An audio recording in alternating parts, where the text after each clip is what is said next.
আল্লাহ বলেন আমার স্মরণ থেকে যে মুখ ফিরায় নিল, আমার বন্দিগি, আমার ইবাদত, আমার হুকুম পালন, আমি তার জীবন করে দেব সংকীর্ণ এবং তার হাসরের ময়দানে উঠাবো অন্ধ।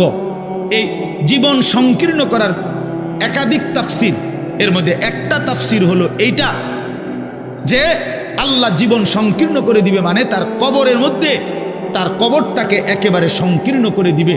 আল্লাহ রসুল বলছে নাফরমানের কবর রাইখা যখন ফেরেশতা চলে যাবে, কবর ডান পাশের মাটি তারে একটা চাপ দিবে বাম দিকে, বাম দিকের মাটি এক ডান দিকে, আল্লাহর কসম ডান পাশের হাড্ডি পাজর ভাঙ্গা ডান দিকে বাম দিকে চলে যাবে, বাম দিকের হাড্ডি পাজর ভাঙ্গা। রাসূলুল্লাহ সাল্লাল্লাহু আলাইহি ওয়াসাল্লাম বলছে বন্ধু দেখেন, হাত্তা তাখতালিফা আদলাউহু, এই দুই আঙ্গুল যেভাবে এভাবে একটার ভিতরে ঢুকে গেছে, খোদার কসম ডান পাশের হাড্ডি পাজর বাম পাশের হাড্ডি পাজর এইভাবে একটার ভিতরে ঢুকে যায়। এইটার অর্থ এটা। হ্যাঁ, রাসূলুল্লাহ সাল্লাল্লাহু আলাইহি সাল্লাম একদিন হযরত বারা ইবনে আযিব রাদিয়াল্লাহু তাআলা আনহু থেকে বর্ণিত, নবীজি একদিন এক সাহাবীর জানাজা পড়তে গেছেন। জানাজা পড়তে গিয়ে খালি কবরের সামনে কিছুক্ষণ দাঁড়াইছেন, তখনও ওনারে কবরে রাখে নাই, জানাজাও পড়ায় নাই। নবীজি আগে গিয়া কবরটার সামনে দাঁড়াইছে। হযরত বারা ইবনে আযিব বলেন আমরা নবীজির সাথে ছিলাম। আল্লাহ নবী সাল্লাল্লাহু আলাইহি সাল্লাম কবরের খালি এই কবর দেখা অঝরে কাঁদতে শুরু করছে। আমরা সবাই সাহাবীরা নবীজির সাথে কাঁদতে শুরু করলাম। অনেকক্ষণ কাইদা নবীজি চোখের পানি মুইছা আজীব কথা বলছে নবী। রাসূলুল্লাহ সাল্লাল্লাহু আলাইহি সাল্লাম সাহাবীদেরকে লক্ষ্য করে বলছে, ইয়া ইখওয়ানি লিমিসলি হাদা ফাআইদ্দু, আমার বন্ধুরা, আমার সাথীরা, এই কবরে যাওয়ার জন্য তোমরাও রেডি হও। ফাআইদ্দু, তোমরাও প্রস্তুতি নাও, অচিরেই তুমি আমি সবাই এই কবরেই পৌঁছে যাইতে হবে। রাসূলুল্লাহ সাল্লাল্লাহু আলাইহি সাল্লাম বলছে, প্রিয় বন্ধু আমার, জওয়ান সাথী আমার, সামান্য এই কয়েকটি জওয়ানি নষ্ট না করা, নষ্ট না করা, কোনোভাবেই নষ্ট না করা। তো এই জন্য বললাম এই সূরা মুলক এটা আল্লাহ তাআলা অত্যন্ত ফজিলতপূর্ণ একটি সূরা। রাসূলুল্লাহ সাল্লাল্লাহু আলাইহি সাল্লাম বলছেন এটা কবরের আযাব থেকে রক্ষা করবে। এই সূরা নিয়মিত তাফসীরের মধ্যে আমি নিজে পড়ছি, তাফসীরে কুরতুবীতে আছে। আল্লাহ নবী সাল্লাল্লাহু আলাইহি সাল্লাম বলেন লাওয়াদিত্তু, নবীজি বলেন আমার দিলের আশা, আমার দিলের তামান্না, আমার উম্মতের প্রতিটা মুমিন তার কলিজার ভিতরে, তার জবানে এই সূরা মুলক থাকুক, সূরা মুলক থাকুক। অর্থাৎ রাসূলুল্লাহ সাল্লাল্লাহু আলাইহি সাল্লাম বলতেন আমার প্রতিটা মুমিন বান্দা উম্মত যেন এই সূরা মুলক তেলাওয়াত করে, যেন কবরের আযাব থেকে রক্ষা পায়। নবীজি 5 ওয়াক্ত নামাজের পরে, আল্লাহর কসম ভাই, এখানে অনেক ওলামায়ে কেরাম আছে, আপনি জিজ্ঞাসা করুন, নবীজি 5 ওয়াক্ত নামাজের পরে, সরদার দু আলম নবীর তো কোনো গুনাহ নাই, তিনি নিষ্পাপ, তিনি তো জান্নাত উদ্বোধন করবেন। আনা আউয়ালু মান ইয়াকরাউ বাবাল জান্নাহ, নবী বলছে আমি সেই মুহাম্মদ যে প্রথম জান্নাতের দরজা আমি নাড়ব, জান্নাতের কড়া নাড়ব আমি মুহাম্মদ। ভেতর থেকে ফেরেশতা বলবে আপনি কে? আমি বলবো মুহাম্মদ। ফেরেশতা বলবে আনতাজিরু লাক, আমি তো আপনার অপেক্ষাই করছিলাম, আপনি আসবেন বলেই তো অপেক্ষায় ছিলাম, আপনি উদ্বোধন করে দিলেই তো বাকিরা ঢুকবে। তো সেই নবী যিনি জান্নাত উদ্বোধন করবেন, তিনি 5 ওয়াক্ত নামাজের পরে ভাইয়া প্রতিদিন তিনি যেই কথাটা দোয়া করতেন, এর মধ্যে একটা দোয়া এটা, আল্লাহুম্মা ইন্নী আউযু বিকা মিন আযাবিল কবর ওয়া মিন ফিতনাতিল কবর ওয়া মিন ফিতনাতিল মাসীহিদ দাজ্জাল ওয়া মিন ফিতনাতিল মাহইয়া ওয়াল মামাত। আল্লাহ আমি কবরের আযাব থেকে পানাহ চাই। নবীজি নিজে বলতেন, নবীজি নিজে বলতেন। প্রিয় ভাই, বাবা আমার, চলেন সবাই নিয়ত করি, নিজেকে গুনাহ থেকে বাঁচানো দরকার, নিজের আল্লাহর নাফরমানি থেকে বাঁচানো দরকার। আল্লাহ তাআলা বলেন ইন্নাল্লাযীনা ইয়াখশাউনা রাব্বাহুম বিল গায়ব, আমি আল্লাহকে না দেখে, আমার কথাগুলো আখিরাত সম্পর্কিত এগুলোকে না দেখে যারা আমি আল্লাহকে ভয় করে, আখিরাতকে ভয় করে, জাহান্নামকে ভয় করে, কবরকে ভয় করে।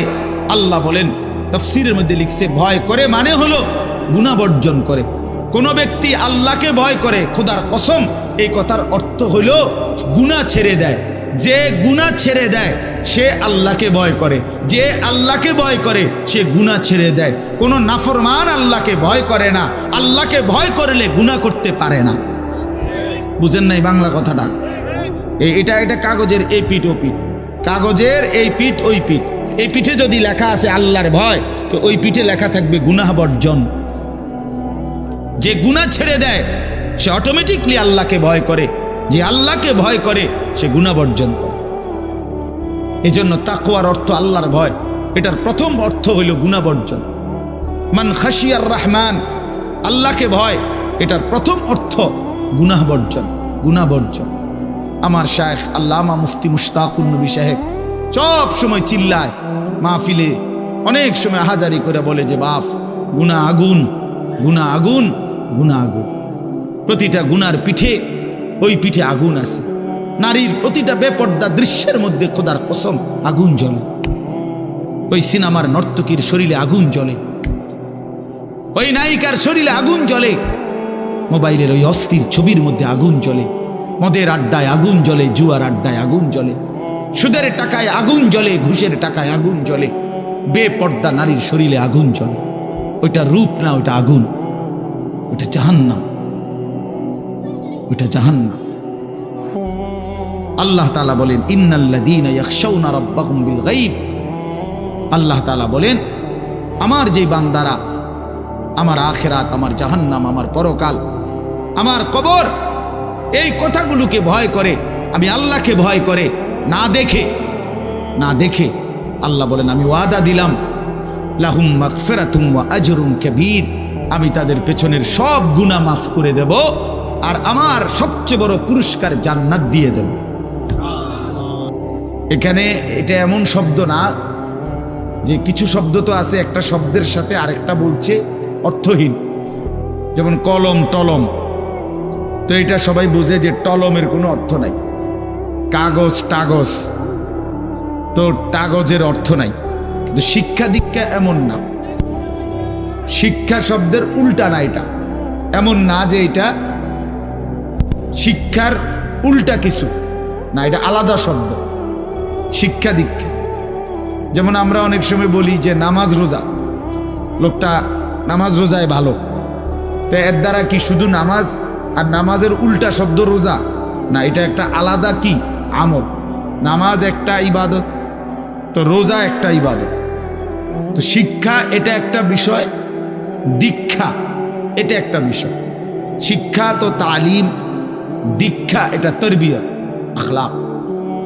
আখলাক অর্থাৎ শব্দ মুখস্থ করা এটা যেমন জরুরি, জিন্দিগি গঠন করা এটাও সমান জরুরি, বরং তার চাইতে বেশি জরুরি। এজন্য আমাদের ফেনীর একজন বড় বুজুর্গ আলেম আছেন, ফেনী জামিয়া রশিদিয়া মাদ্রাসার হজরত মাওলানা মুফতি শহীদুল্লাহ দামাত বারাকাতুহুমুল আলী, বাংলাদেশের অনেক বড় একজন বুজুর্গ আলেম। হজরতের মাদ্রাসা ফেনীতে, সেই মাদ্রাসা একটা মাদ্রাসায়, কওমি মাদ্রাসা, সেখানে প্রায় 6 থেকে 7 হাজার ছাত্র পড়ালেখা করে, প্রায় 200-এর উপরে উস্তাদ আছে, 200-250 হবে। তো এই জন্য বললাম যে হজরত সবসময় বলে যে পড়া মেধা অনুপাতে কম বেশি হইতে পারে, আখলাক বরাবর হইতে হবে। আখলাক, ছাত্র মেধাগত যোগ্যতার কারণে কেউ রুল নাম্বার 1, কেউ রুল নাম্বার 10, কিন্তু আদব আখলাক বরাবর বরাবর হওয়া চাই। আমরা এটা খুব খেয়াল করি না। আজকে সবাই মনে করে বাচ্চার পড়ালেখা হচ্ছে, ঠিক আছে, পড়তেছে, যাইতেছে, আসতেছে, ছেলেটা পড়তেছে, রেজাল্ট আসছে, কিন্তু আখলাক কোথায়? যে ছেলেটা কখনোই প্রস্রাব করে টয়লেট পেপার ব্যবহার করে না, দাঁড়িয়ে বসে প্রস্রাব করার ক্ষেত্রে কোনো পার্থক্য করে না, তো তার আখলাক, তার জীবন গঠন হইল, শব্দ না মুখস্থ হইল? শব্দ না মুখস্থ হইল? যে ছেলেটা তার মোবাইলের মধ্যে রাত দিন নাচ গান ছবি জিনা ব্যভিচারের দৃশ্য, অথবা শুধু শুধু অনর্থক মোবাইলটা টিপলো। তো পড়া তো মুখস্থ করলো, কিন্তু আখলাক কই হইল? আখলাক কই হইল? 3 বছরের বাচ্চার হাতে মোবাইল দিয়ে দিছে, 2 বছরের বাচ্চার হাতে অভিভাবক মোবাইল দিয়ে দিছে। মানে খামখেয়ালির এক জিন্দিগি। এক সন্তান গঠন কিভাবে করতে হয় মুসলমান তাও জানে না, তাও জানে না। বাচ্চাকে টেলিভিশনের হাতে তুলে দিছে, টেলিভিশন দেখে দেখে শেখো। বাচ্চাতে সমবয়সীদের হাতে তুলে দিছে, যে সমবয়সী বন্ধুদের সাথে আড্ডা দিতে দিতে যা শেখো শেখো। এটা কখনোই কি না, নিয়ম না। রাসূলুল্লাহ সাল্লাল্লাহু আলাইহি ওয়াসাল্লাম বলছেন, কুল্লু মাউলুদিন ইউলাদু আলাল ফিতরা, প্রত্যেকটি মানব সন্তান আল্লাহকে মানার শতভাগ যোগ্যতা নিয়ে পৃথিবীতে ভূমিষ্ঠ হয়। কোরআন শরীফে আল্লাহ তাআলা বলছেন, ফিতরাতাল্লাহিল্লাতী ফাতারান নাসা আলাইহা, কোরআনের আয়াত। আল্লাহ তাআলা বলেন, দিন মানার পুরা যোগ্যতা দিয়েই আমি আল্লাহ মানুষকে সৃষ্টি করেছি। আল্লাহ তাআলা এমন একটি হুকুম করে নাই, এমন একটা বিষয় নিষেধ করে নাই যা পালন করার যোগ্যতা কিংবা বর্জন করার যোগ্যতা আল্লাহর বান্দার শরীরের মধ্যে নাই, এমন কোনো বিধান নেই। আমার মধ্যে রুকু করার যোগ্যতাই নাই, অথচ আমারে রুকু করতে বলছে, অথচ আমার কোমর বাঁকা হয় না, বিষয়টা এমন না। আমি সেজদাই দিতে পারি না, আমার হাঁটুও বাঁকা হয় না, কনুইও বাঁকা হয় না, কোমরও বাঁকা হয় না, অথচ আল্লাহ আমারে বললেন সেজদা দিতে। বিষয়টা কি এমন? কথা বুঝছেননি আমার কথাটা? আমারে বানাইলেন তাল গাছ, আমারে বলতেছেন সেজদা দিতে। এইটা বললে না জুলুম হইতো? এটা বললে না জুলুম হইতো? কিন্তু আল্লাহ তাআলা যতগুলো হুকুম করেছেন, যতগুলো নিষেধ করেছেন, প্রতিটা হুকুম পালন করা, প্রতিটা নিষেধ বর্জন করার 100 যোগ্যতা আল্লাহ তাআলা বান্দার শরীরের মধ্যে দিয়েছে। কোরআনুল কারীমের মধ্যে আছে, আল্লাহ তাআলা বলেন, বান্দা আমি তোমাকে বানিয়েছি নাবতালিহি, পরীক্ষা করার জন্য, আর পরীক্ষায় উত্তীর্ণ করার উপযোগী। ফাজআলনাহু সামিআম বাসীরা, আমি আল্লাহই তোমাকে শুনবার জন্য কান দিয়েছি, দেখবার জন্য চোখ দিয়েছি। তাফসীরের মধ্যে লিখছে, অর্থ হইল আমাকে মানবার পুরা যোগ্যতা সম্পূর্ণ শরীর দিয়েছি।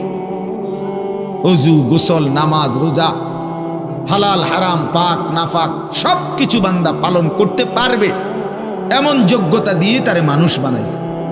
মানুষ হইবার পরে, মুসলমান হওয়ার পরে কেউ যদি বলে আল্লাহর এই হুকুম পালন করা আমার পক্ষে সম্ভব না, তাহলে এটা হইতে পারে তুমি ছাগল, মানুষ না।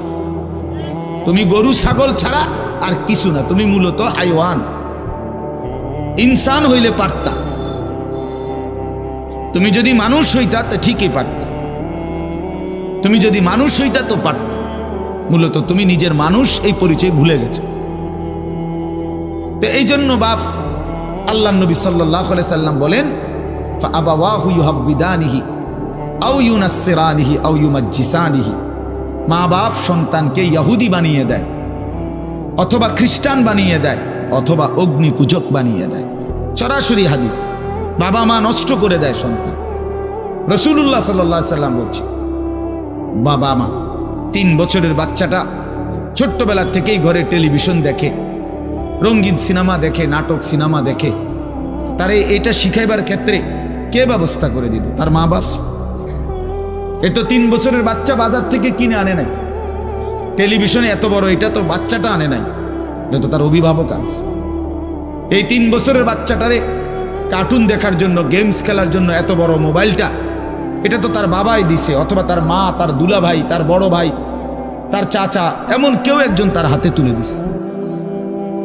এজন্য আমি সবসময় বলি, যেই মা বাপ অভিভাবক সন্তানের, অপ্রাপ্ত বয়স্ক সন্তানের হাতে এই বড় মোবাইলগুলো তুলে দেয়, এই মা বাবার চাইতে বড় জালেম আর কেউ নেই। ওরা নিজ হাতে সন্তানকে গলা টিপে হত্যা করে ফেল, ধ্বংস করে দিল, বরবাদ করে দিল, বরবাদ করে দিস।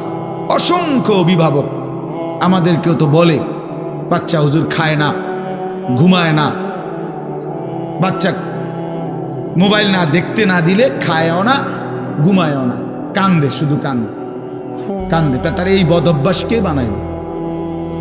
আর দ্বিতীয় কথা হইল, কান্দলে কি হয়েছে? কোনো বাচ্চা যদি কাঁদে তো কাঁদলে কি মরে যায় মানুষ? তো হেতে কান্দুক, কাঁদলে কি সে নিয়ে কাঁদতে কাঁদতে সে একসময় থেমে যাবে। 3 বারের পরে 4 বারের পরে সে বুঝে নিবে যে এটা আমারে দিবে না। কথা বোঝেন নাই? কাঁদতে কাঁদতে নইলে 3 বার কাঁদলো, 4 বার কাঁদলো, 10 বার কাঁদলো, একটা পর্যায়ে সে বুঝবে যে এটা আর আমারে দিবে না, এটা আমারে দিবে না। এই জন্য বাপ আমার এটা খেয়াল করা চাই। আমি এই কথাটা শুরু করছি এই কথার থেকে যে কোরআন সুন্নাহর ইলমের জন্য আদব জরুরি।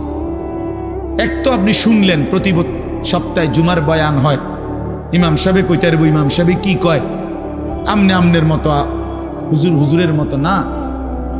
এই শুধু এতটুকুর জন্য আসা যাওয়া, আল্লাহর কথা শোনা, যে কি শুনলাম কিছুই বুঝলাম না, নিজের জন্য কিছুই গ্রহণ করলাম না, এটা ইনসাফ না। আল্লাহর কোরআন জিন্দেগি বদলাবার জন্য, আমাদের জীবনের পরিবর্তনের জন্য আসছে, পরিবর্তনের জন্য।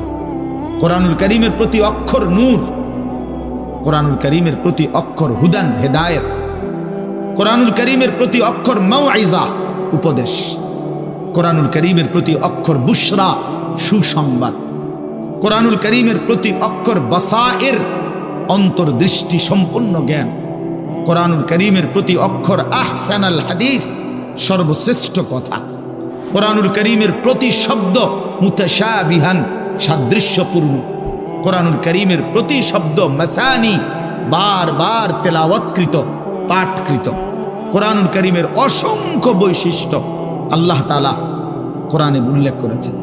মা ফাররাতনা ফিল কিতাবে মিন শাই, আল্লাহ বলেন একটা বিষয়ের আলোচনা আমি বাদ দেই নাই কোরআনের মধ্যে। ওয়া নাযালনা আলাইকাল কিতাবা তিবয়ানান লিকুল্লি শাই, বন্ধু আমি আপনার উপরে যে কোরআন নাজিল করেছি তার সমস্ত কিছুর বিস্তারিত বর্ণনা। এজন্য বদনসিব ওই সন্তান, ওই অভিভাবক দুর্ভাগা যে মুসলমান পরিচয় দেওয়ার পরেও নিজ সন্তানকে আল্লাহর কোরআন দেখে দেখেও পড়তে জানে না। আল্লাহর কোরআন দেখে দেখে ছোট বাচ্চা হাফেজে কোরআন হয়েছে, এই মাত্র দেখছেন আমরা হাফেজে কোরআন হয়েছে। মুসলমানের সন্তান আল্লাহর কোরআন 30 পারা কলিজার মধ্যে গ্রহণ করছে। আর কি পরিমাণ দুর্ভাগা মুসলমান, আল্লাহর দেওয়া চোখ, আল্লাহর দেওয়া জিহ্বা। আল্লাহ কোরআনে বলছে আলাম নাজআল লাহু আইনাইন, বান্দা আমি কি 2টা চোখ দেই নাই? ওয়া লিসানান, আমি কি জিহ্বা দেই নাই? ওয়া শাফাতাইন, 2টা ঠোঁট কি আমি দেই নাই? হাসরের ময়দানে আল্লাহ তাআলা জিজ্ঞেস করবে বান্দা আমার দেওয়া 2টা চোখ, আমার দেওয়ার জিহ্বা, আমার দেওয়া ঠোঁট, এত লক্ষ কথা বললা, এত কিছু দেখলা, এত শব্দ উচ্চারণ করলা, পৃথিবীর কত লক্ষ কথা তুমি জীবনে বললা, অথচ আমার কালাম সর্বশ্রেষ্ঠ আসমানি কিতাব মালিকের এই কোরআন, এটা একটু দেখে দেখেও পড়তে পারো না, এর চাইতে বড় বদনসিব আর কে হইতে পারে? এজন্য আমি পরিষ্কার বলি সব সময়, আল্লাহর কোরআন যেই মুসলমান দেখে দেখেও শুদ্ধ পড়তে পারে না, আমার দৃষ্টিতে ওই লোকটা বোবা। আপনি বোবা, মূলত দোস্ত তুমি বোবা। বাকি কথাগুলো না বললেও চলতো, বাকি কথাগুলো না বললেও চলতো, এই পৃথিবী ভোগ করা যেত। বোবা মানুষ যারা, তারা কথা না বলতে পারলেও ভাতও খাইতে পারে, ঘুমও যাইতে পারে, পেশাব পায়খানাও করে, বিয়েও করে, বোবা মানুষের বাচ্চা কাচ্চাও হয়। এরকম দেখছেননি কখনো? না, কথা বলেন না কেন? তাহলে বোবায়ও তো পৃথিবী ভোগ করে। তাইলে বোঝা গেল দুনিয়ার এই ভাত মাছ বিয়া বউ, দুনিয়ার এই যৌন চাহিদা পূরণ আর পেশাব পায়খানার ঘুম, এটুকুর জন্য কথা না বললেও চলতো, অন্ধ হইলেও চলতো, অন্ধ হইলেও চলতো, চোখে না দেখলেও কত মানুষ পৃথিবী ভোগ করতেছে। তাহলে যে জবান আল্লাহর দেওয়া, যে চোখ আল্লাহর দেওয়া, সেই মালিকের কালাম দেখে দেখেও পড়তে পারলাম না। 16 বছর বাচ্চাটা পড়লো, অথবা আপনি পড়াইলেন, একবারও ভাবলেন না হায় আমার সন্তানকে আমি কি পড়াইলাম? একবারও মনে করলেন না বাফেরই কি হইল, সন্তানের বা কি হলো? হায় মুসলমান, বাফও তো ছিল মুসলমান, ছেলেটাও তো মুসলমান, না বাফের একবার মনে পড়লো, না ছেলের একবার মনে পড়লো।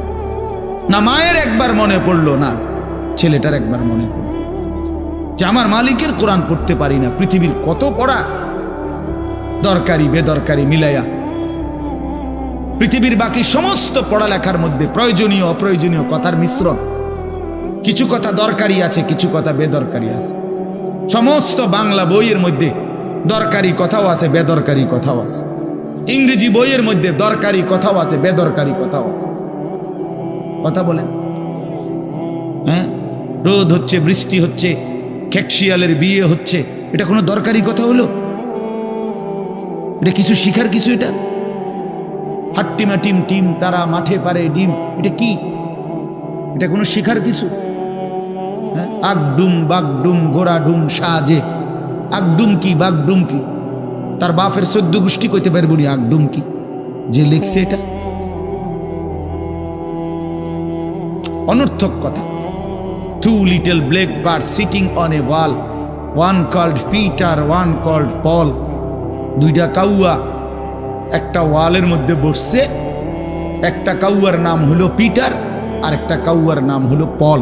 এই হলো কবিতার অর্থ। এটা কি শিখছে ছেলেটা? এখানে কি শিখার? কাউয়া ওয়ালে বসলেই কি, টিনের সালে বসলে কি? কাউয়া তো কাউয়া। কাউয়া লইয়া আমার দরকার কি? কাউয়া কই বইছে, এটা আমার বাচ্চা শিখতে হইব।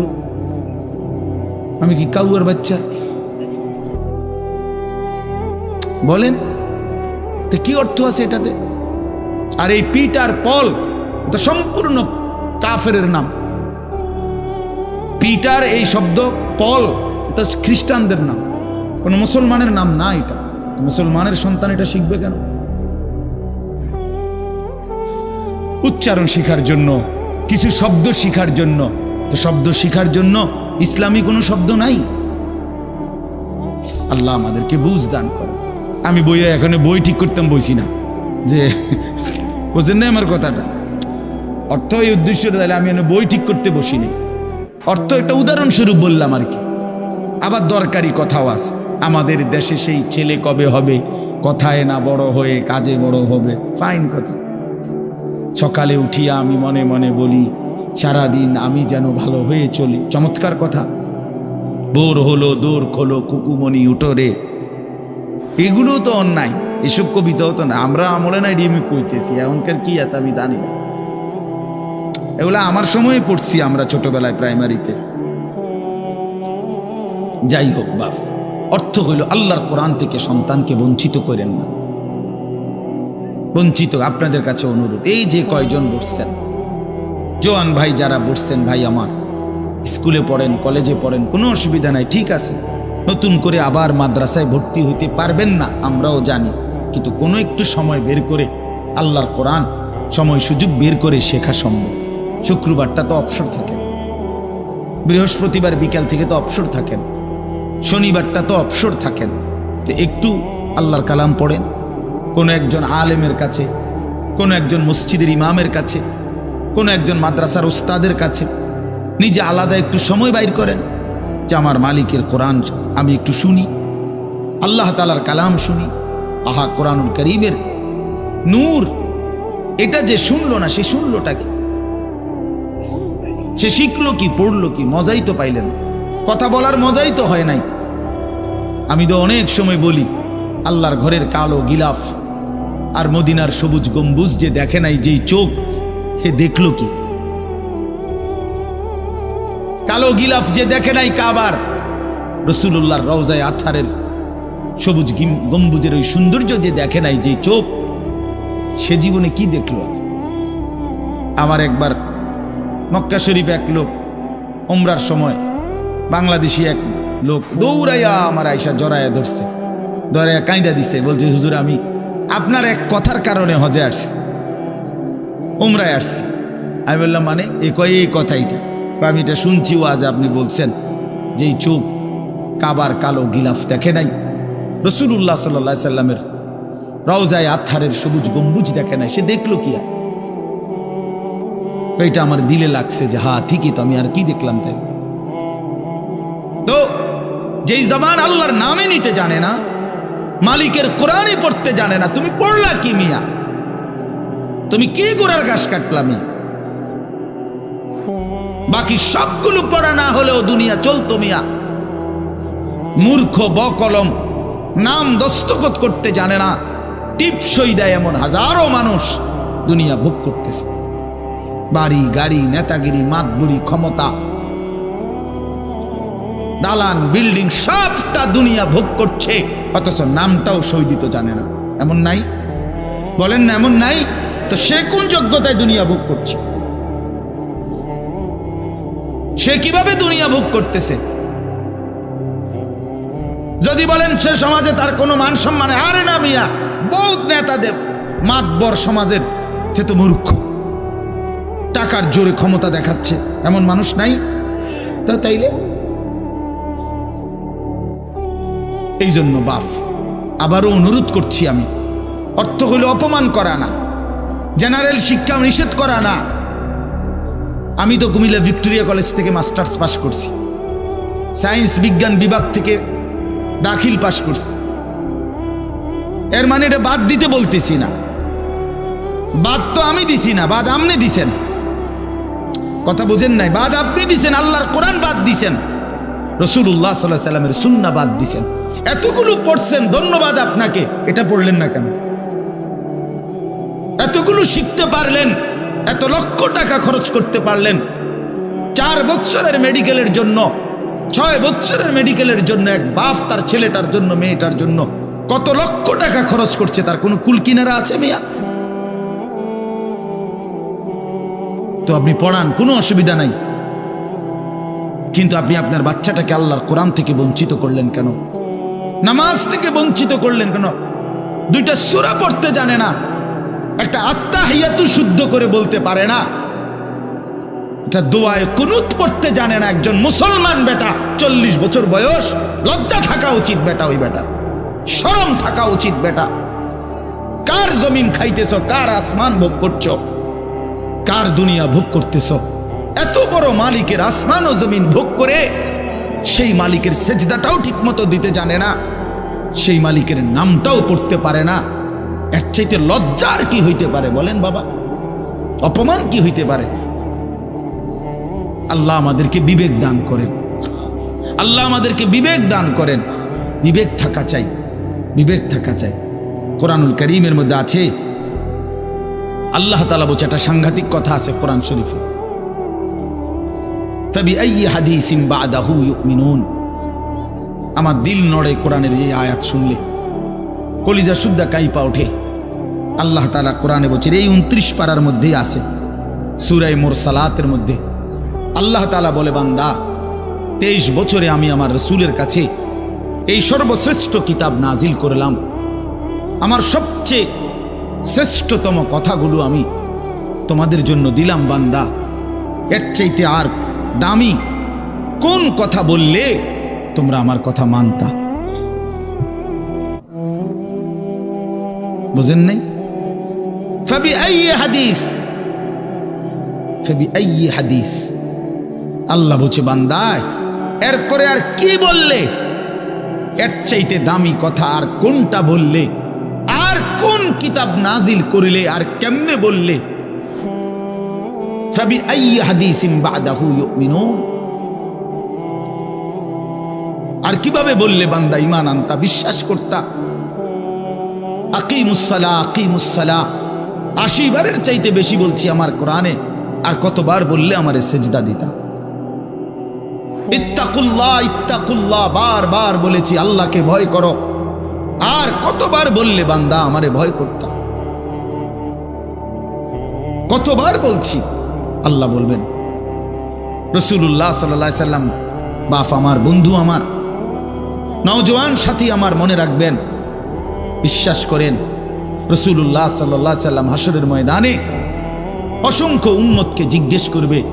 এই আমল নামা যখন দেখবে, প্রত্যেকটা উম্মত তার নিজ নিজ আমল নামা রাসূলুল্লাহ সাল্লাল্লাহু আলাইহি সাল্লাম দেখবেন। এই আমল নামা দেখে নবী জিজ্ঞেস করবে, উম্মত 23টা বছর এক টানা আমি কেঁদেছি, উম্মত 23 বছর তোদের জন্য আমি কেঁদেছিলাম।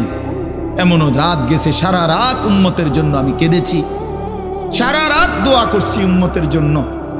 তায়েফের পাথরের আঘাতে পিঠ চালনির মতো ছিদ্র বানায় ফেলছি।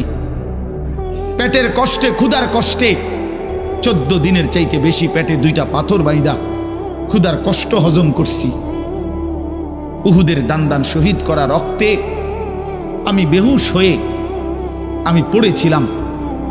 সেই নবী আমি আর কত কাঁদলে, আর কত রক্ত ঝরাইলে উম্মত তুমি আমার কথা মনে করতা, তুমি আমার কথা ভাবতা? সাল্লাল্লাহু আলাইহি ওয়াসাল্লাম যখন এটা জিজ্ঞেস করবেন তখন কি জবাব হবে বাপ? বলেন, ইনসাফের কথা বলেন। কি মনে করছেন সুপারিশ? হাসরের ময়দানের সুপারিশ মানে কি?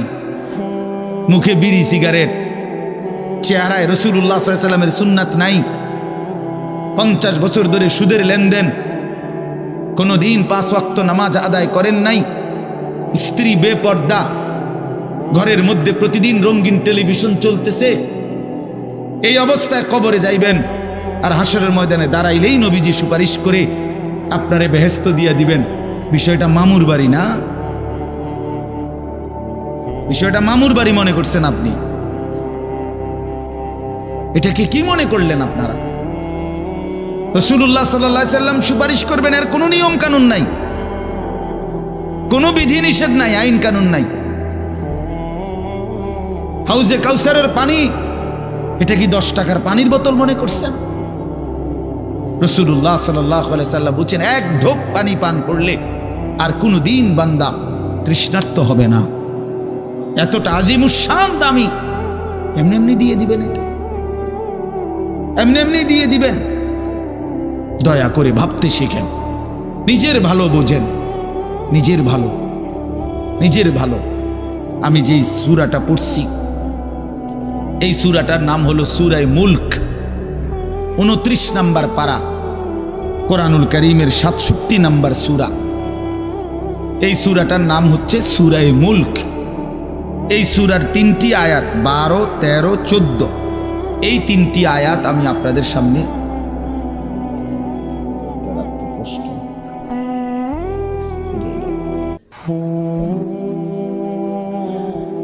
এই 3টি আয়াত আমি তেলাওয়াত করছি। এই আর অল্প একটু সময়ের মধ্যে আমি আপনাদের সামনে এই 3টা আয়াতকে সামনে রেখে কয়েকটা আর কথা বলতে চাই। প্রথম কথা, আপনারা রাগ হইয়েন না আমার, আমি আপনাদেরই অঞ্চলের মানুষ, এখন আপনারাও আমার, আমিও আপনাদের। আল্লাহর কোরআন শিখেন। আমার কথা হলে আমি বলি না যে সবাই সব জেনারেল পড়া বন্ধ করে দেন, অর্থগুলো আপনি একটু সময় বাইর করেন। কথা, যারা চাকরি করেন, ব্যবসা করেন, বুড়া মানুষেরও অনেক বয়স্ক লোক কইলে হুজুর না আর কইয়া লাভ নাই, এই বয়সও না নাই, বিড়ি খাই না বয়স আছে। হ্যাঁ মাশাআল্লাহ, বিড়ি খাইতে কইলে চা দোয়ানে গপ মারুন না, বয়স ঠিকই রয়েছে অন। হ্যাঁ, এখনো টেলিভিশন 3 ঘন্টা চাইতে কইলে মাশাআল্লাহ কাকুর শরীরে বল আছে। মানুষের বেডির নাচ দেখবো, এতে কোনো লজ্জা শরম নাই। দুনিয়া ভোগ করতে বললে, ভাত খাইছে মাত্র, এখন যদি বলেন আবার আপেল খাইবেন নি, হদ পেঁয়াজু খাইবেন নি, চা দোকানে গেছে আর আবার খাবে। দুনিয়া পুরাটা ভোগ করবে। 90 বছরও দুনিয়া ফুরায় না, 90 বছরও আখেরাত মনে পড়ে না। আফসোসের ব্যাপার মিয়া। আল্লাহ বলছে কোরআনে, আলাম ইয়ানি লিল্লাযীনা আমানু আন তাখশা কুলুবুহুম লিযিকরিল্লাহ। এই আমার ইমানদার বান্দা, আমায় আল্লাহর ভয়ে, আমার স্মরণের জন্য, আমার বন্দেগীর জন্য তোমার দিলটা নরম হওয়ার সময় আজও কি হয়নি বান্দা? 365 দিনে খোদার একটা বছরে যে কোনো দিন ফজরের নামাজ পড়লা না যুবক, তোমারে যেন আল্লাহ ডেকে বলে, হায় বান্দা, তাহলে কি আর কোনো দিন নামাজ পড়বা না? 30 বছর ধরে যে কোনো দিন সুদের লেনদেন ছাড়লেন না, হারাম রোজগার করেই গেলেন, আল্লাহ তাআলা যেন ডেকে বলে, বান্দা, তাহলে এই নাফরমানি কি আর কোনোদিন ছাড়বা না বান্দা? সিদ্ধান্ত নিয়ে ফেলছো তাইলে আজীবন সুদের উপরেই থাকবা, আজীবন মিথ্যার উপরেই থাকবা। তাহলে কি বান্দা এই ফয়সালা নিয়ে ফেলছো? আজীবন কাস্টমার ঠকাইয়েই যাইবা, ওজনে কমই দিয়ে যাবা। তাহলে কি এই ফয়সালা নিয়ে নিছো তোমার বিবি আজীবন বেপরদাই থাকবে? তোমার ঘরে অহরহ প্রতিনিয়ত রঙিন টেলিভিশন চলবে নিয়মিত, এই ফয়সালা তোমার? ঠিক আছে বান্দা, কুলু ওয়া তামাত্তাউ কালিলান ইন্নাকুম মুজরিমুন। কোরআন শরীফের আয়াত। আল্লাহ বলছে নাফরমান বান্দা, খাও, দুনিয়া ভোগ করো কিছুক্ষণের জন্য, শুধু মনে রেখো ইন্নাকুম মুজরিমুন, তুমি কিন্তু পাপী। এই কথাটা শুধু মনে রাখো, বাকিটা পরে হইব, ভাত খাও। হ্যাঁ হ্যাঁ, কোরআন শরীফের আয়াত এটা। কুলু ওয়া তামাত্তাউ কালিলান ইন্নাকুম মুজরিমুন। আল্লাহ যেন বলে 8টার সময় যেই নাফরমান নাস্তা খাইতে বসে, আল্লাহ বলে বান্দা খা, কোনো অসুবিধা নাই, শুধু মনে রাখিস বেঈমান ফজরের নামাজ পড়ো নাই। কথাখান শুধু মনে রাখো, পরে হইব অন খাও। রাত 10টা বাজে যেই নাফরমান ভাত খাইতে বসছে, আল্লাহ তাআলা যেন ডাক দিয়ে বলছে বেঈমান খা, ভাত খা, খানা আমি আটকাইতাম না, শুধু মনে রাখিস এশার নামাজ পড়স নাই, ভাত খা বেঈমান। খানা আটকাবো না, খানা আমি জন্তু জানোয়াররাও খাওয়াই, তোরে খাওয়াবো না কেন?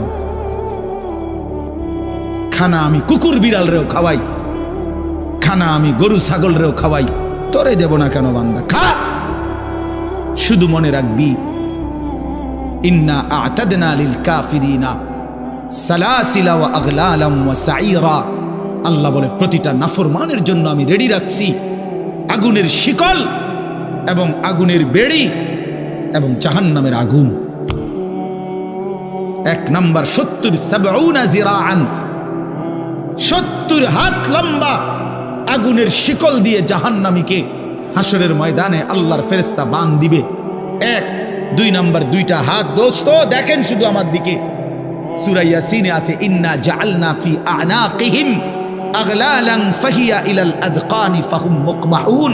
এটার অর্থ হলো এই যে হাসরের ময়দানে প্রত্যেকটা পাপী নাফরমানকে ফেরেশতা 2 হাত আলগি দিয়া এইভাবে ঘাড়ের সাথে বাঁধ দিয়া ধইরা, এই 2 থুতনির নিচে 2 হাত এভাবে দিয়া এইভাবে বাঁধ দিয়া, আল্লাহর কসম, রব্বে কাবার কসম করে বললাম,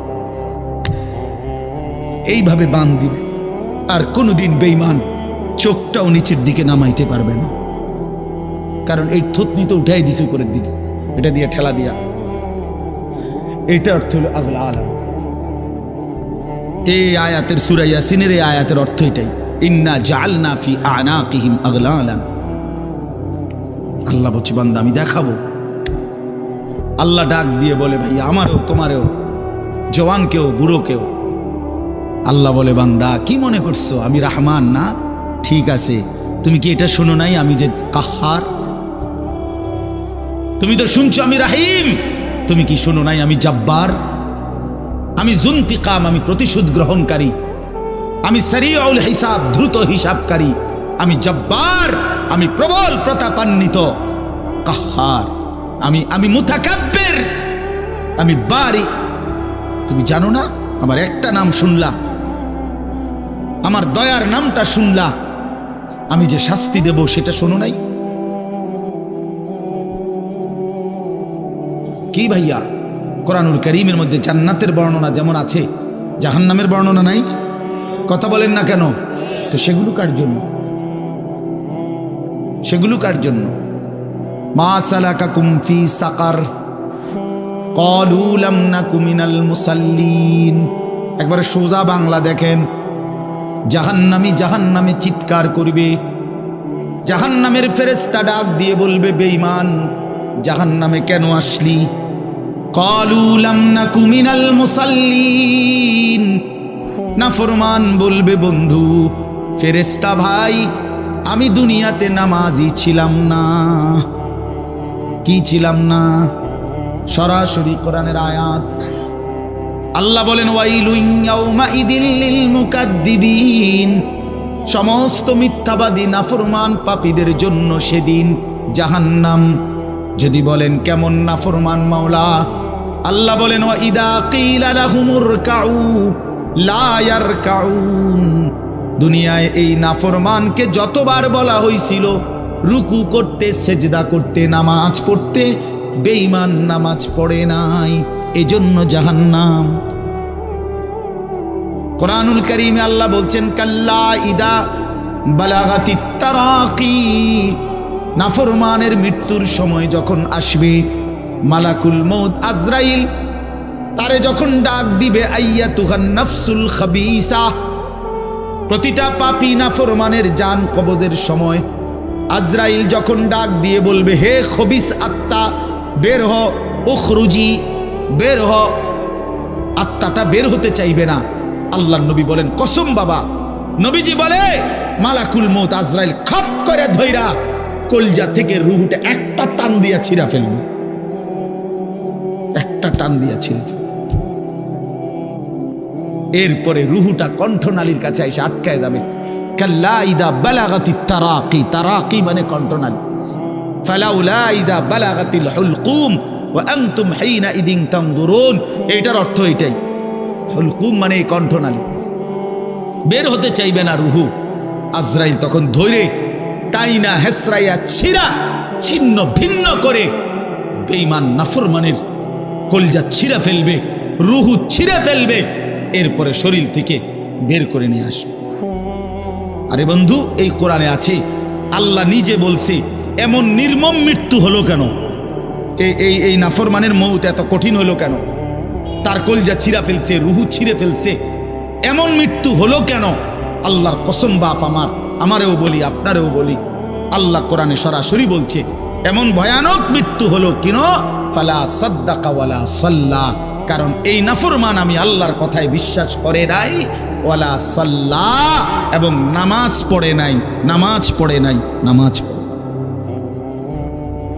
হ্যাঁ, বেনামাজি সন্তান মনে রাখো, বাদুকা খাইতে এলে খুব মাতবর, মোবাইল একখান টিপে, মোটরসাইকেল একখান চালায়। হ্যাঁ, বাহ বাহ বাহ বাহ বাহ বাহ বাহ। আর কি, আর ধরে কে? আমার একটা মোটরসাইকেল আছে, আমার একটা মোবাইল আছে, আমার কিছু বন্ধু আছে যারা আমার সারাক্ষণ অসৎ সঙ্গ দেয়। যখনই আমার সমস্ত নাফরমানি মন চায়, কিছু অসৎ বন্ধু মিলে যায়, যে বন্ধুরা আমার সারাক্ষণ চরিত্রহীনতা শিখায়, অসভ্যতা, নোংরামি, অশ্লীলতা, বেহায়াপনা শিখায়। এমন কিছু বন্ধু যার মিলে গেছে, একটা মোটরসাইকেল মিলে গেছে, একটা মোবাইল মিলে গেছে, তো নারীর ছবি, আড্ডা, জিনা, ব্যভিচারের দৃশ্য, মদের আড্ডা, জুয়ার আড্ডা, নারীর আড্ডা, নারীর আলাপ, অথবা মোবাইলের অস্থির ছবি দেখা, এই জিন্দিগি মুসলমান? এর জন্যই আল্লাহ তাআলা আমাদেরকে মুসলমানের ঘরে বানাইছিলেন। এজন্যই আমার বাবা মুসলমান, এজন্যই আমার মা মুসলমান। আল্লাহ আপনি মাফ করে দেন, ইনসাফের সাথে ভাইবেন। অনেক নওজোয়ান ভাই, সবাইরে অনুরোধ করলাম, দোস্ত আমার, ইনসাফের সাথে ভাইবেন, নিজেরে নষ্ট করেন না। ছেলেরা আমার, ভাইয়া নিজেরে নষ্ট করো না ভাই, নওজোয়ান ভাই নিজেরে নষ্ট করো না। শেষ পর্যন্ত কেউ নাই, শেষ পর্যন্ত একদিন, দিন শেষে, রাত শেষে দেখবেন আমার সাথে কেউ নেই, আমি একাই, আমি একাই। একদিন কবর আমারে সব সম্পর্ক ছিন্ন করে দিবে, একদিন মৃত্যু আমাকে সব ভুলায় দিবে, সব ভুলায় দিবে। তো এই সূরাটার নাম হলো সূরা মুলক।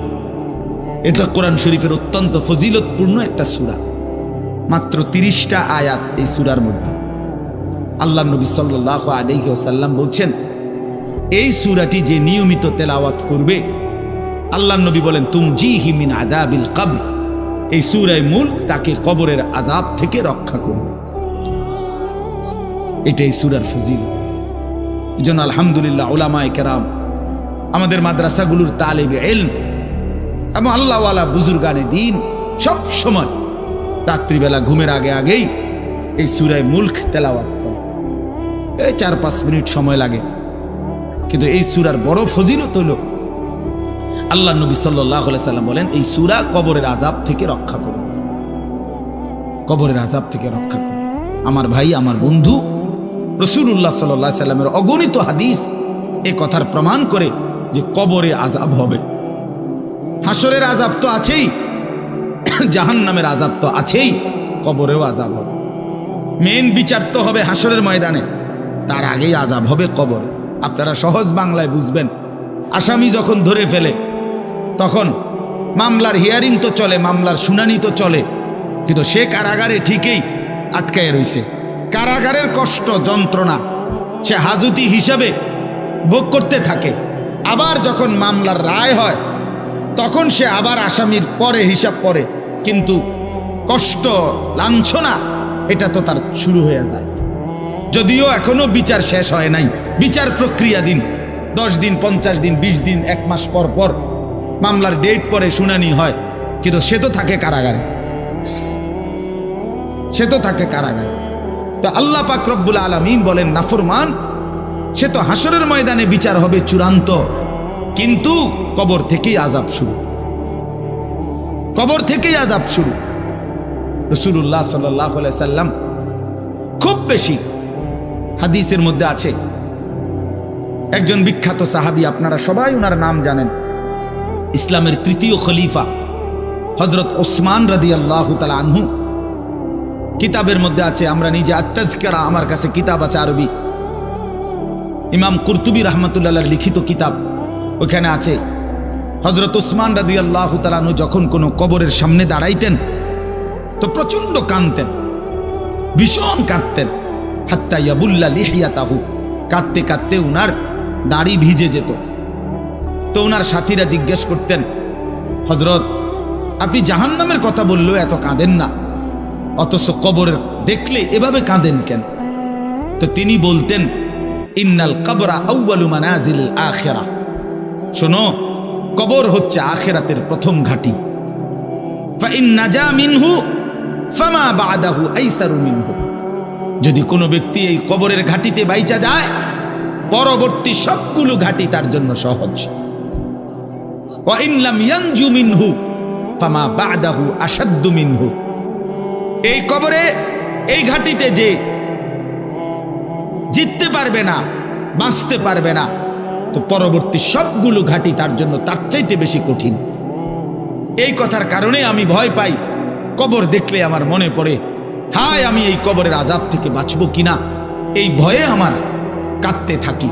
তো এরপরে তিনি বলছেন, হযরত ওসমান রাদিয়াল্লাহু তাআলা আনহু বর্ণনা করেন যে আল্লাহর নবী সাল্লাল্লাহু আলাইহি সাল্লাম বলছেন, আমার ভাই খেয়াল করে শুনেন, নবীজি নিজে বলছেন, আল্লাহ রাসূল সাল্লাল্লাহু আলাইহি সাল্লাম জীবনে কোনোদিন একটা শব্দ বানায়া বলছেন? কথা বলেন। অতিরিক্ত বলছেন, বেশতি বলছেন, শুধু ভয় দেখানোর জন্য বলছেন না, তামাশা করে বলছেন? এটা আপনাদের ইয়াকিন তো? কথা বলেন না। আল্লাহ নবী সাল্লাল্লাহু আলাইহি সাল্লাম বলেন, মা রাআইতু মানজারান কাত্তু ইল্লা ওয়াল কবরু আফজাউ মিনহু। রাসূলুল্লাহ বলেন, হযরত ওসমান বর্ণনা করেন যে আমি নবীজির জবানে শুনছি, নবীজি বলছেন, হে আমার উম্মত, আল্লাহর কসম উম্মত, কবরের চাইতে অধিক ভয়ানক কোন আযাবের দৃশ্য আমি রাসূল মুহাম্মদ দেখি নাই, আমি দেখি।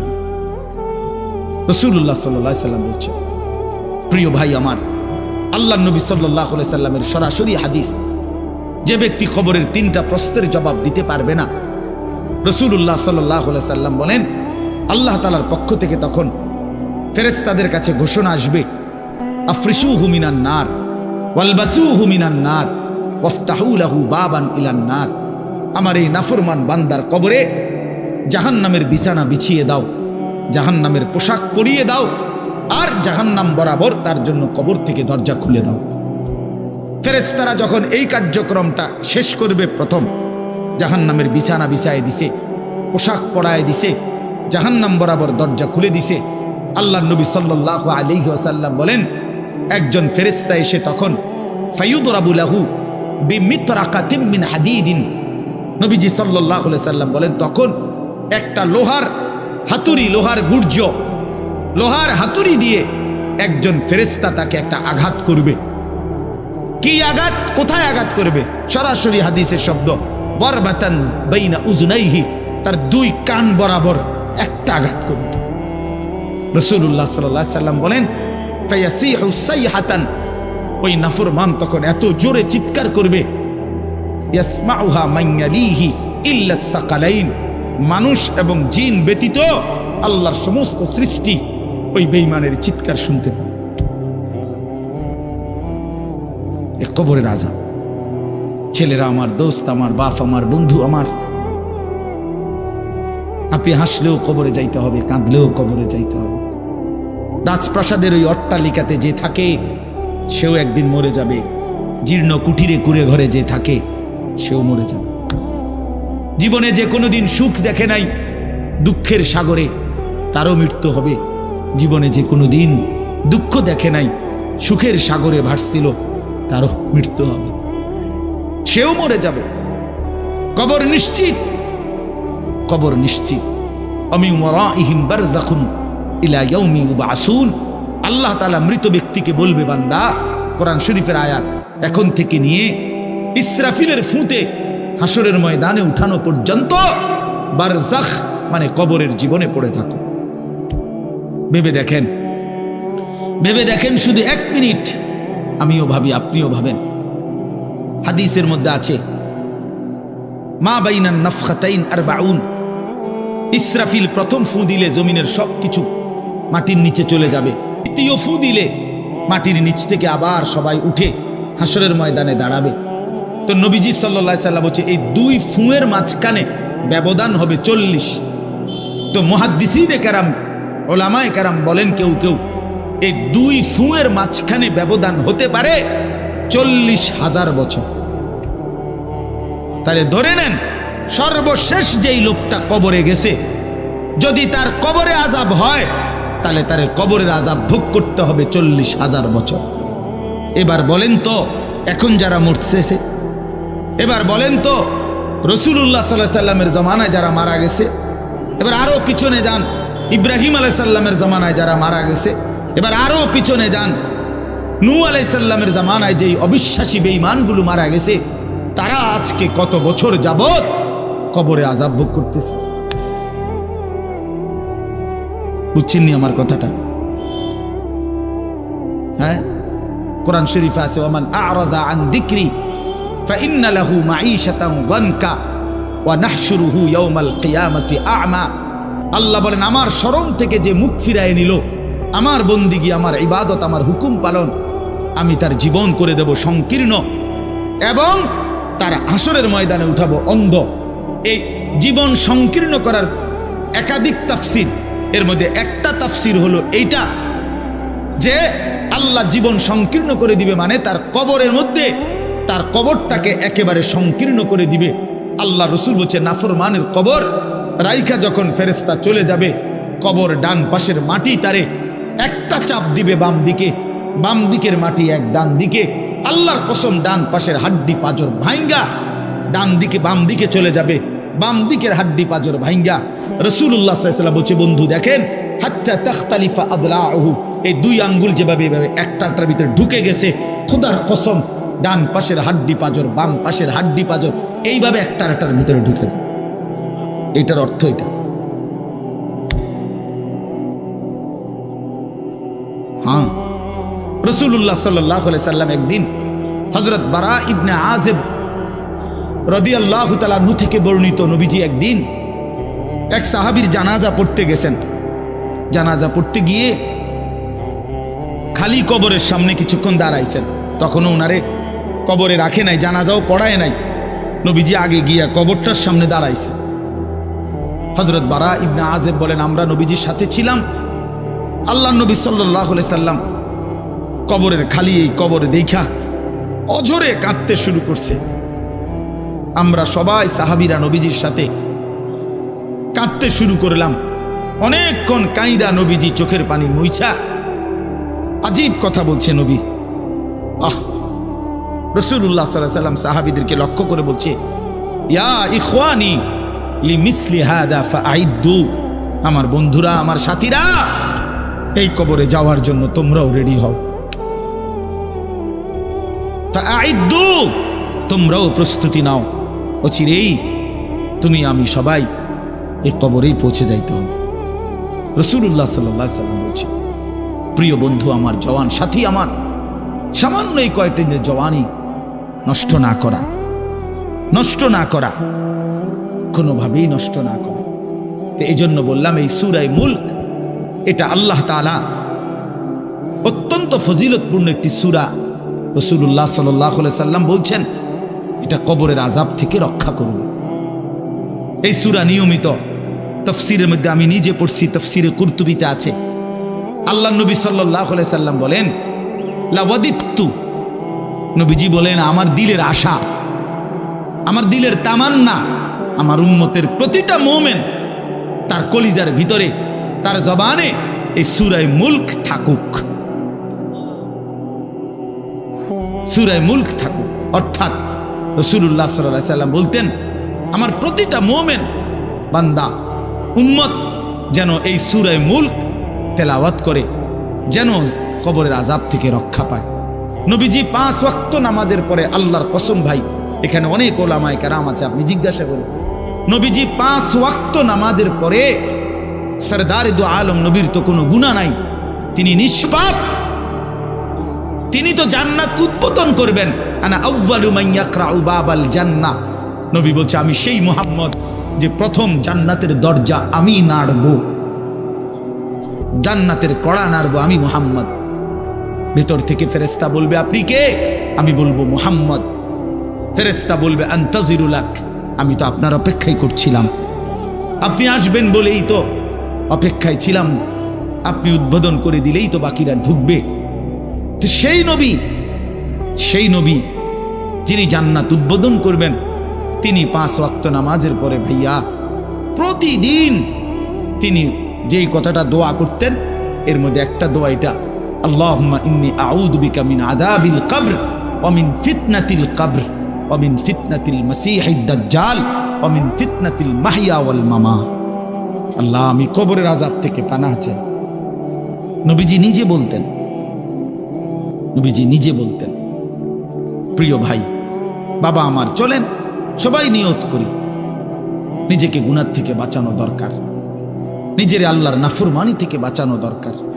আল্লাহ তাআলা বলেন, ইন্নাল্লাযীনা ইয়াখশাউনা রাব্বাহুম বিল গায়ব, আমি আল্লাহকে না দেখে, আমার কথাগুলো আখিরাত সম্পর্কিত, এগুলোকে না দেখে যারা আমি আল্লাহকে ভয় করে, আখিরাতকে ভয় করে, জাহান্নামকে ভয় করে, কবরকে ভয় করে, আল্লাহ বলেন, তাফসীরের মধ্যে লিখছে ভয় করে মানে হলো গুনাহ বর্জন করে।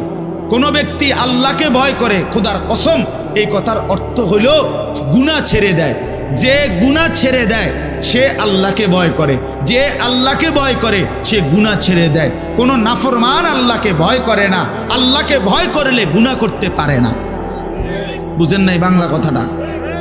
এটা কাগজের এই পিঠ ও পিঠ, কাগজের এই পিঠ ওই পিঠ। এই পিঠে যদি লেখা আছে আল্লাহর ভয়, তো ওই পিঠে লেখা থাকবে গুনাহ বর্জন। যে গুনাহ ছেড়ে দেয় সে অটোমেটিকলি আল্লাহকে ভয় করে, যে আল্লাহকে ভয় করে সে গুনাহ বর্জন করে। এজন্য তাকওয়ার অর্থ আল্লাহর ভয়, এটার প্রথম অর্থ হইল গুনাহ বর্জন। মান খাশিয়ার রহমান, আল্লাহকে ভয়, এটার প্রথম অর্থ গুনাহ বর্জন, গুনাহ বর্জন।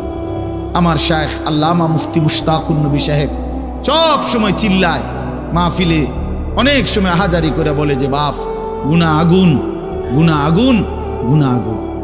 প্রতিটা গুনার পিঠে, ওই পিঠে আগুন আছে। নারীর প্রতিটা বেপর্দা দৃশ্যের মধ্যে খোদার কসম আগুন জ্বলে।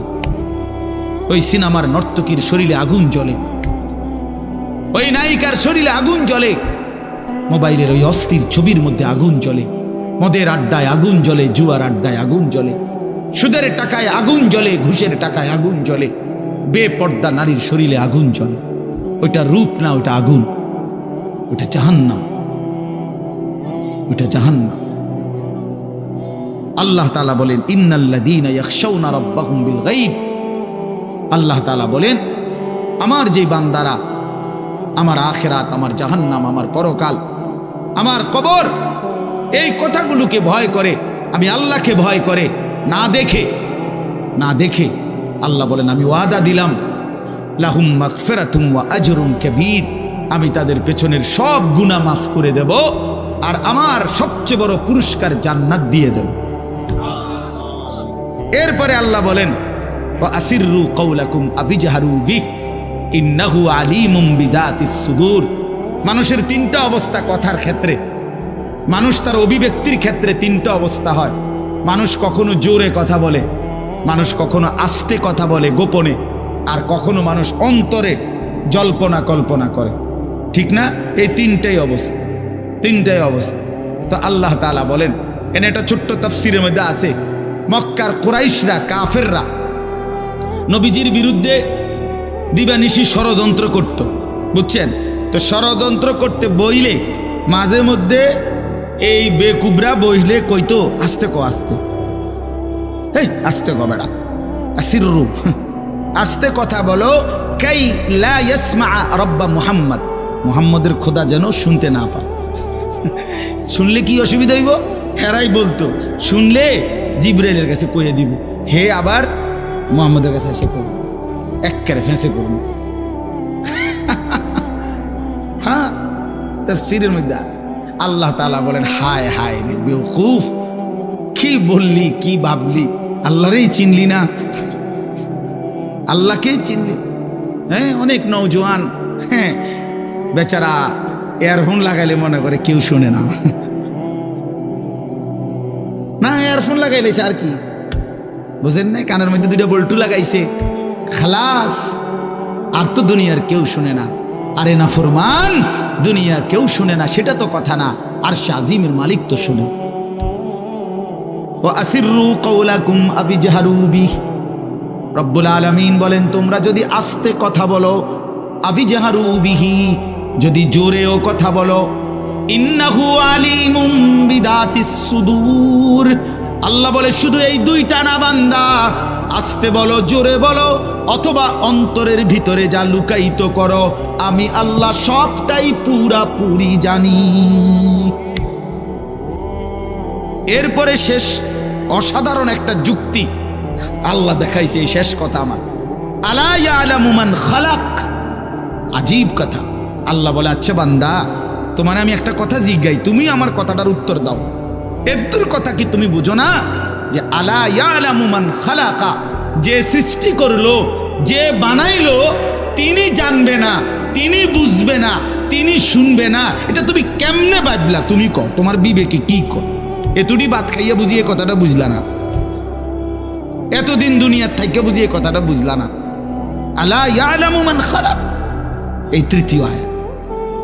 আল্লাহ বলেন, যিনি সৃষ্টি করলেন তিনি জানবে না? যে কোম্পানি এটা বানাইছে সে জানে না এখান দিয়ে কথা বলে না, এন দিয়ে কথা বলে? কথা বলেন না কেন? তো যিনি সৃষ্টি করলেন আল্লাহ, আমরা কি করছি না করছি তিনি আমাদের কথা জানবেন না? কথা বলেন না, বলেন না, শুনেন তিনি? আল্লাহ শুনেন কিনা, দেখেন কিনা, জানেন কিনা?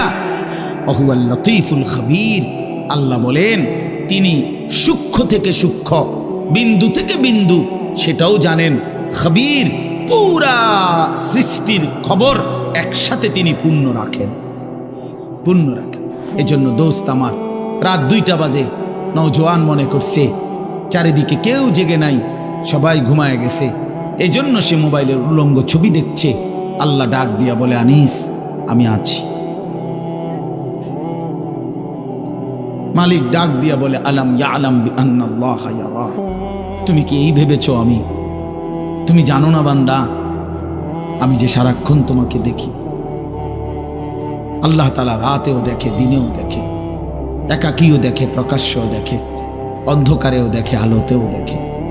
7 আসমানের উপরে কোনো ফেরেশতা হাঁটলেও মালিক দেখে, 7 তবক জমিনের নিচে কোনো পিঁপড়া হাঁটলেও মালিক দেখে।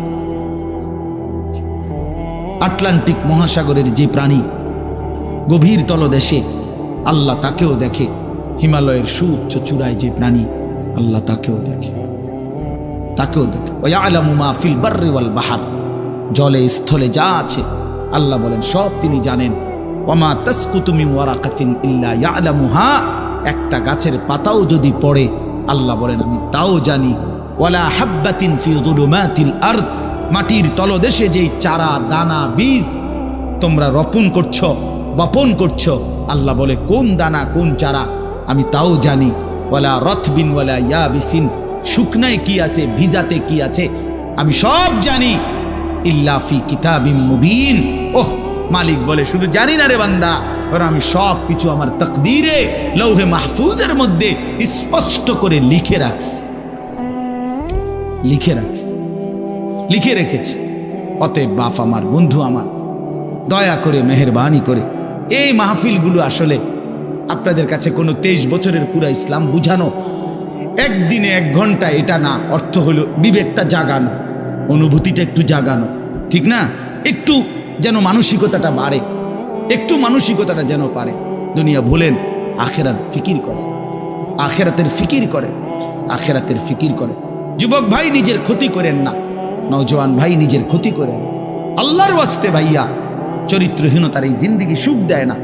কোনো পাপী সুখে নাই, কোনো হারামখোর, কোনো মদখোর, কোনো গাঁজাখোর, ফুট্টাখোর, বাবাখোর, ডাইলখোর, ইয়াবাখোর, একটাও নাফরমান সুখে নাই, সুখে নাই। কোন বেপরদা নারী সুখে নাই। আমি চ্যালেঞ্জ করলাম, কোন হারামখোর, সুদখোর, গাঁজাখোর একটাও সুখে নাই, একটাও সুখে নাই, একটাও সুখে নাই। কোন নাফরমান সুখে থাকে না বন্ধু। সেজদাতে সুখ আছে, আল্লাহকে ডাকলে সুখ আছে, আল্লাহকে ডাকলে সুখ আছে, মালিকের সেজদায় সুখ আছে। এজন্য চলেন ইনশাআল্লাহ, নিয়ত করি আল্লাহকে ডাকবো ইনশাআল্লাহ। হারাম ছেড়ে দেই, আল্লাহর নাফরমানি ছেড়ে দেই। আল্লাহ আমাদের সবাইকে কবুল করে নেন। আমার ভাই, আপনাদের কাছে আমার একটা ছোট্ট অনুরোধ। আজকে আমাদের যেই মেহমান এসেছেন, আলহামদুলিল্লাহ, আমার অনেক অনেক মহব্বতের মানুষ, হযরত মাওলানা হারিস উদ্দিন সাহেব দামাত বারাকাতুহুমুল আলিয়া, অনেক সুন্দর বয়ান করে। আমি তো কতক্ষণ দম কাইয়া এক কিনার করে লাইছি। আপনার মনে হচ্ছে একটা কাজ্জা লাগছে, বুঝছেন না? একটা ঝগড়া লাগছে যে এরুম হয়েছে। এইটা তো কোনো ওয়াজ না, এটা কোনো ওয়াজের জাতো না, কিন্তু ওয়াজ শুনবেন এখন ইনশাআল্লাহ। আপনাদের কাছে অনুরোধ, হযরত মাওলানা হারিস উদ্দিন দামাত বারাকাতুহুম, তিনি আমাদেরও শ্রদ্ধেয়, আমাদের বয়স্ক, আমাদের চাইতো প্রবীণ আলেমে দ্বীন। আজকে বহুদিন যাবৎ আল্লাহর কথা চারদিকে বলে বেড়াচ্ছেন। আলহামদুলিল্লাহ, মাওলানা সাহেব হযরত এখানে এসেছেন।